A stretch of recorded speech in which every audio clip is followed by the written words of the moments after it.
Welcome to the Coachzing Show, helping you work less, earn more, and reach more people through creative content marketing. Join the Coach Zingers community, where the world's best coaches, therapists, authors, and speakers come together to discover the latest trends, forge powerful joint ventures, and grow their business together. Go to coachzing.com/community to join. And now, here's your host, Doug Foresta. Hello, welcome back to the Coachzing Show. This is your host, Doug Foresta. This is a show that helps you, coaches, therapists, speakers, and authors, to work less, earn more, and help more people through creative content marketing. My guest today is Dr. Susan O'Malley, and we're going to be talking about how to find the people that need you most, how to find your tribe, and find your voice, and how to speak in a language that the people that are drawn to you understand. And I think this is, I know that you'll get a lot out of this episode, so stay tuned. I want to remind you that if you'd like to get a transcript of this episode or any episode, you can go to coachzing.com/community. That's coachzing.com/community and become a Coach Zinger. So yes, let me go ahead and say a bit about Dr. O'Malley, and I'll bring her right on. Dr. Susan O'Malley is on a mission to guide people in the process of reinventing to be more than they ever imagined and give them the tools to turn try into triumph. Dr. O'Malley was a college dropout who worked as a secretary for over 10 years before returning to college and transforming herself into a doctor. The day she started medical school, she was 35 years old and 6 months pregnant without a husband, so her journey included single motherhood. At 2002, at age 50, she walked away from a lucrative career as an emergency room doctor to open a med spa dedicated to helping women look younger without surgery. With a dream and no business training, she rented a space, renovated herself, put a $75 ad in the newspaper, and sat at the reception desk waiting for the phone to ring. She read The Idiot's Guide to Starting Your Own Business and The Idiot's Guide to Being a Successful Entrepreneur and thought she had it all figured out. It took more than these two books, but 12 years later, her thriving business, Sonus Med Spa, is unrecognizable from its lowly beginnings. Dr. O'Malley is about to debut her own book, Turning Try into Triumph, A Doctor's Prescription for Success and Happiness, where she outlines the strategies that transformed her from college dropout to successful entrepreneur, public speaker, and author. And she's here today to share some tips that we can use to embrace and make our boldest career, business, or life dreams come true. And I'd like to thank Dr. O'Malley for coming on. Dr. Susan O'Malley, thanks for joining me. Thank you so much, Doug. It's so nice to be here. Thank you. So, yeah, you have a very interesting and unique story. So I'm really curious about, your favorite content marketing strategy, or how you like to get the word out to the people that most need to hear it. Sure. So, this is a lesson that I learned over many years because, as you mentioned in my bio, I opened a business with no business training. I put a $75 ad in the newspaper. I came from the emergency room where we never even locked the door. And so I just thought that women were going to show up. I don't know why, but I picked a place 2 doors down from a hair salon, and I thought, well, that'll be it. It'll take me about 6 months and everything will be great. And within 3 months, I was sitting with a failing business and in a spin because I didn't know what to do. And so I had to learn, and I had to learn really quickly because my option was going back to the emergency room. And I just, at that point, I was 50 years old. I was exhausted. I was working around the clock. I was raising my son by telephone, and I just couldn't do it. So failure at that point was not an option. And it took me a little while to figure out that one of the best things that I could do was to find my voice because I was so lost in this sea of entrepreneurship. I had no idea, and I was trying to be everything to everybody. And you can't do that. And so when I would hear things like ideal client, and I thought, well, my ideal client is a woman. Well, in a med spa, yeah, that is true. But I learned that you have to really narrow it down, which sounds so simple. Here I was in a brick and mortar business waiting for ladies to actually come in my door. So the first and the most important thing, and I think that that this is really a takeaway for listeners, whether you are starting a new business or whether you are trying to bring your business to the next level, is to have the confidence and the conviction to be who you are and to find your voice, because the world doesn't need another karaoke singer to sing in somebody else's voice. Mm-hmm. Once you find your voice, then you're going to find the person that resonates with you. Because I know you have a lot of coaches on the line. If you're a weight loss coach, there are many other weight loss coaches. If you're any other kind of coach, a raw food coach, a relationship coach, there are many, many other of these coaches around in your genre. So what sets you apart? Because I found for me, and I believe it's true for everybody, once you find your voice, then you don't have competition. And here's why. Because people buy people. They don't buy products and they don't buy services. Now, that being said, you really have to have something of value to offer. But people buy people. So if you have found your voice and you can now find your person, then you are head and shoulders above everybody else. Yeah, I so agree with you that people do buy people. Yeah, you can find a chimpanzee to sell you products. I had seen that you wrote that, and I was like, yeah, I love that. That's right. Yeah. A chimpanzee can sell you a product. A chimpanzee can sell you a product, and people don't buy, because you're the cheapest, because this is a trap, that I fell into, and I know that a lot of people fall into at the very beginning. You want to lower your service, your prices so that, you're going to entice people to come and try your services because you're the cheapest. But, the minute somebody else lowers their price, people are gone.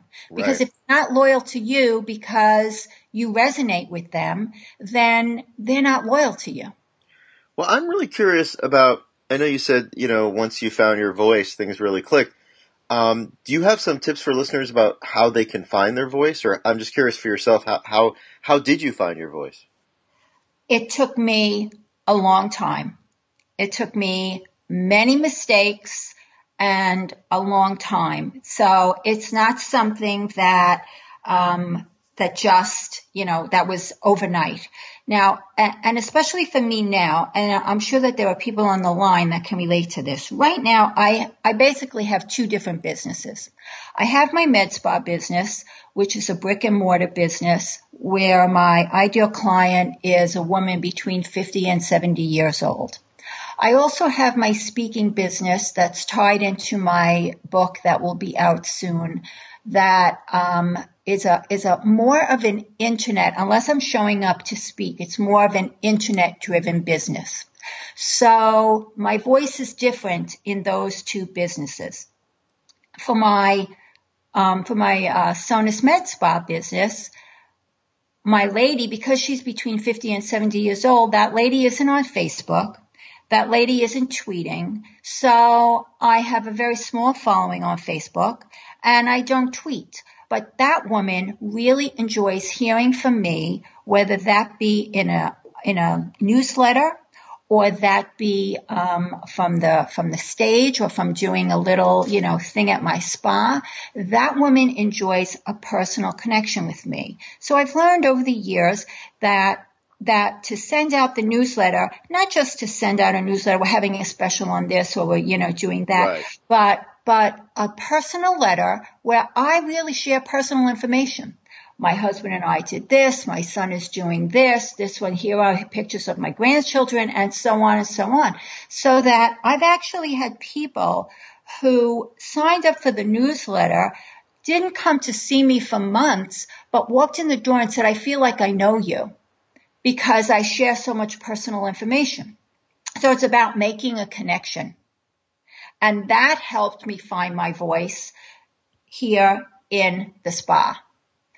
As far as the speaking and the book is concerned, that person is a different person. That person is younger. has more of an entrepreneurial spirit. And so that person is online. And for that person to speak to that person, I've learned to speak to them differently. I have more of a Facebook following. I actually have spent money and boosted Facebook posts to reach more people. I have done more writing and more speaking. So you have to find not only your person, but you have to speak to them in the language that they're going to understand. Yeah, and so let me ask you the question about how you find their, and I guess the language is part of, like you said, the language is just knowing how they like to communicate with you, like you're saying. Yeah, and they'll let you know that. They'll let you know that, yeah. They will let you know that because, I was doing, I thought because, when you're starting out or when you're trying to, bring your business to the next level, there's a million things you can do and it gets very overwhelming. Someone said I should be tweeting. Oh, someone said I should be on Facebook. Oh, someone said I should be sending out a newsletter. No, somebody else said I should be blogging. No, I need to do webinars. No, I need to do teleseminars. Your ideal client is going to let you know by your own trial and error what resonates with them. So that makes a lot of sense. I found through my trial and error that my ideal client in the spa really resonates with my newsletter. So that's where I really concentrate because my ideal client will respond. It's incredible. Every 2 weeks when I send out that newsletter, I'll get a bump in phone calls. Yeah. So, but, that's not going to work for my speaking or trying to get my message out with the book. That's not going to work. For that, I'm really turning now into webinars and teleseminars and speaking from the stage. And so that's actually a good segue into the question about, what do you see as the biggest mistakes that people make when they start getting out there and trying to connect with their clients? So, I made a couple of doozies and I don't think I'm alone. So I think some of the biggest mistakes are, especially for people just starting out, is, let me just reframe this for a second, because when we say mistake, you kind of, that frames it in a negative, oh, I made a mistake. Sure. Conjures up all kinds of, oh, I wasn't good enough, I wasn't smart enough, I wasn't this, I wasn't that. But it's the same error, but if you reframe it into a lesson learned, then I think people just feel better about themselves. So I feel like I learned a lot of lessons. And one of the first lessons that I learned not one of the first because it really took me a long time, is ask for help. And I think that a lot of entrepreneurs on this call can really relate to this because when you start a business or when it is your business, you think you should be doing everything. And you think that if you're not doing everything, that you're failing. And also when you don't have the money, you really can't justify in your mind paying somebody to do things. And this is a big trap that I fell into right at the beginning. I literally was sitting at the reception desk waiting for the phone to ring with a $75 ad in the newspaper, wondering, did I have $75 every week to put in to give to the newspaper, or could I get by with it every other week? This is how bad things were. So, I knew how to mop the floor. Why did I need a cleaning lady? Right. I knew how to add and subtract. Why did I need an accountant? I knew how to, whatever. Why did I need it? I was doing everything. And over the years, and I did this for years, I was doing everything for years. And then I also prided myself on learning everything there was to know about my new industry. So I was everything. And over the years, I had reached such a frenetic pace that I used to refer to myself as living in the blender. Yeah. I was either on chop or I was on puree, but I was always spinning. I was always spinning. And it even got to a point where I was able to hire a part-time receptionist, but still the entire business went through my hands. So I was waking up at 3 o'clock in the morning, wondering, did the front desk person do this? Did this get done? Did that get done? Like the blender that never shuts off, you're going to burn out too. So ask for help, because asking for help conjures up a lot of feelings like, oh, again, you know, I wasn't good enough. I wasn't smart enough. I couldn't do it on my own. Nobody does it on their own. Right. And if you could just learn that lesson early on, you'll really save yourself a lot of heartache. I appreciate you saying that, and I'm sure that a lot of people listening can relate to that. Right. It's like you said, you're like, why do I need to hire someone? I can do all these things. Well, exactly right. And when you don't have the money, you really can't even justify it. You know? Right. I think another big one is that people are afraid to admit that they made a mistake. And again, because it conjures up all the same feelings. You know, they're not good enough, not good, not smart enough, couldn't get it together, blah, blah, blah. You know, I opened my business in 2002. I picked the wrong name. I was in the wrong location, and I bought all the wrong equipment. Mm-hmm. Other than that, I was off to a hell of a start. But I couldn't. And so because I was so, you know, on a tightrope emotionally, financially, all of it, you know, I couldn't admit these were mistakes, because it's very difficult to admit you made a mistake when you signed a year's lease, you know, saying you're going to give somebody, you know, $2,500 a month for rent, and you realize within 2 months this was the wrong spot. It's very difficult when you have, spent money on equipment to say, ooh, you know what? That was the wrong equipment. I shouldn't have spent that money. And it was the most difficult thing to admit that I picked the wrong name, because I held on to the name or a variation of the name for 7 years. And then you finally changed it? Yes. What was the original name? So the original name was the Aesthetic Care Center, a medical spa. I loved the word aesthetic. Oh, I thought it was so beautiful, because the word emergency had followed me for 10 years. I didn't think that was so beautiful. So here was the word aesthetic. Now, very shortly into my career, women have their checkbooks out, and everybody's asking me the same question. How do you spell aesthetic? And I'm thinking to myself, what is wrong with these women? And I would spell it all the time. I spell it. It got to such a crazy point that I was spelling it like a teacher giving a lesson. I was almost singing it. I could almost sing it like a jingle. 3 years into the, into my med spa business, I changed location. And I moved to the location actually about 45 minutes away. So I knew I was going to lose a lot of my clients. It was going to be like starting all over again. And I'm in Connecticut, and I had moved to a town that's along the Connecticut shoreline. I still love the word so much. I changed the name of my business to Shoreline Aesthetic Care, thinking maybe it was just the women in this other town. Oh, no. Within a very short period of time, again, the same thing. How do you spell aesthetic? 7 years. I held on to that word for 7 years. Huge mistake. I knew in my heart it was a huge mistake. And it wasn't until I was lucky enough to win a branding contest, and they were having a terrible time making a logo for my business. And the owner of the business stepped in, and she said to me, I'll never forget. She asked me, do you make money? I said, well, yes, I make money. And she said, well, I don't know how. Because when she said, well, I don't know how, she said, because it sounds like you're selling ropes. Nobody knows what your business is. And I just thought, ouch. Ouch, that hurts.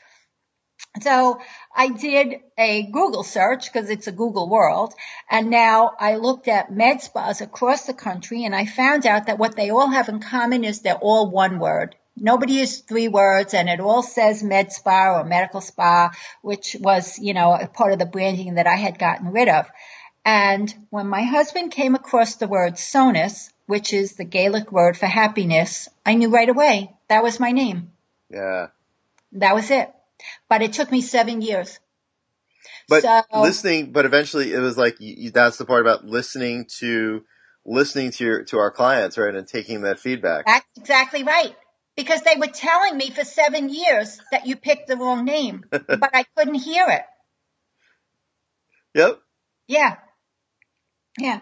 And the final mistake, lesson learned, and I really want to frame this as a lesson learned. Absolutely. I like what you said about that. Mistake, exactly. Yeah. Lesson Yeah. learned is a great way to put it. But the lesson learned is never give up. If it is in your heart that you really want it to work, never, ever give up.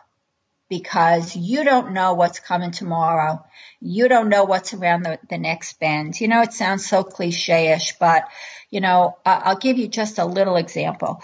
When I first started my business, I was new to this industry, and the bulk of the physicians in my industry were dermatologists or plastic surgeons. And so they didn't take kindly to an emergency room doctor who was trying to break into this field. And one of the manufacturers actually the manufacturer of Botox, which is one of my, big revenue generators right now, it has been for many years, but the manufacturer of Botox didn't sell to any physician unless you were a dermatologist or a plastic surgeon.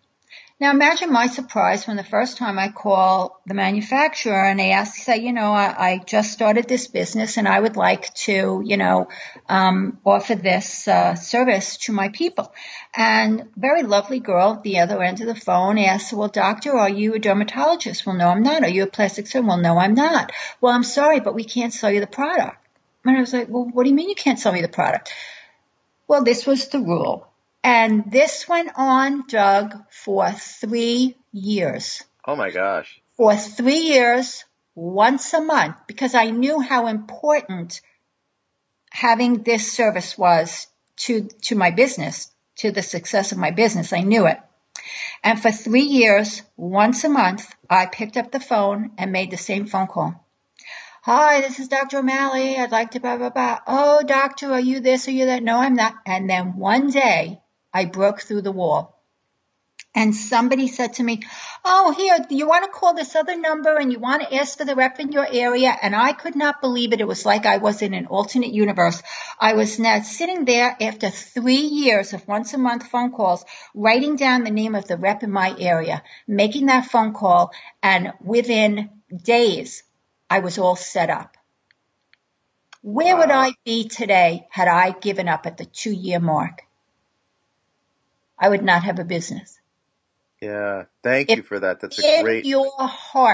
If it's in your heart, don't give up. Amen. Amen. Thank you for that. Yeah, thank you. Well, I want to make sure. Thank you for those, and thank you so much for that, because listeners really, we really need to hear that. And I want to make sure that people know how, again, how they can get your. I know you have a 48 tips to turn try into triumph, right? Yes. Well, I'm waiting for my book to be published. I've turned the success strategies that I talk about in my book into quick, easy to read tips to inspire people to what I call put on their helmet and get in the game. And the name of the booklet is 48 Tips to Turn Try into Triumph, and it's available at www.trytotriumph.com. And it's a straight talking message that really focuses on perseverance, personal responsibility, and possibility. And so I hope that is my greatest wish, that not only would coaches go and download it for them, because I think that in your business it could be a tremendous help, but that if everybody would share it with 1 or 2 other people, we could really get us all back on track as far as personal responsibility and perseverance is concerned. Dr. Susan O'Malley, thank you so much for joining me, and thanks for sharing your story with us and so many great lessons. Thank you so much, Doug. It was my pleasure. Thank you. So thanks, everyone, and we'll be back Monday through Friday with more great guests, as you know, helping you to work less, earn more, and help more people through creative content marketing. Till next time, this is Doug Foresta at the Coachzing Show. Thank you for listening to the Coachzing Show. Subscribe to us via iTunes, and please leave us a review. It helps us grow our awesome tribe. This show is brought to you by Coachzing.com's Speak to Publish book system. If your book is stuck in your head, we can help you get it out in just a dozen hours of your time. Go to Coachzing.com for more information. Have you joined the Coach Zingers community yet? You'll get exclusive access to private mastermind calls where you can get instant marketing help from industry experts. Plus, we'll help you forge deals and partnerships with other like-minded professionals. Go to Coachzing.com/community to join now.